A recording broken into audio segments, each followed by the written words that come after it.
আদিকাল থেকে ঐতিহাসিক রক্তদহ বিল নওগাঁ, নাটোর এবং বগুড়া এই 3 জেলার মানুষকে বিভক্ত করে রেখেছে।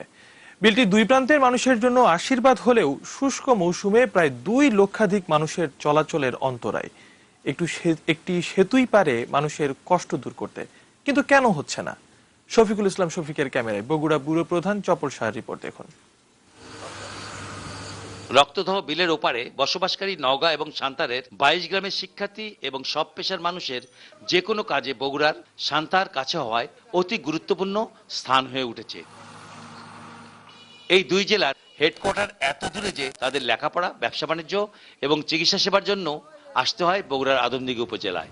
শুষ্ক মৌসুমে তাই ওরা স্বেচ্ছাশ্রমেই নিজের জমির উপর দিয়ে তৈরি করছে পারাপাড়ের ঘাট পর্যন্ত পায়ে হাঁটা পথ। 5 মিনিট আগে একটা ছেলে অ্যাক্সিডেন্ট করে পা ভাঙিছে, তাকে লিয়ে যাওয়ার জন্য গাড়ি নাই। এই যে রাস্তার পরিস্থিতি আপনারা তো নিজের চোখে দেখতেছি।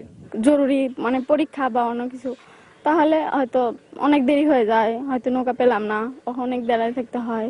আমরা মাননীয় সংসদ সদস্য সহ বহু নেতাদের কাছে আমরা ধর্ণা দিয়েছি, ওনারা আশ্বাস দিয়েছেন, হয়তো মাঝে মধ্যে কিছু দিয়েছেন, কিন্তু আমরা স্বেচ্ছাশ্রমের মাধ্যমে ওই পার কিছু রাস্তা কাটছি। সান্তার ইউনিয়নের চেয়ারম্যান এই পায়ে হাঁটা পথের বৈধতা নিয়ে প্রশ্ন তুললেন। বিল বন্ধ করে দিয়ে, বিলের এই পানি নিষ্কাশন বন্ধ করে দিয়ে এই হাজার হাজার মৎস্যজীবীকে নিষ্পেষিত করে মারা আমার কোনো যুক্তি আসে না। আমার আইন দিয়ে আমি দেখি না এটা।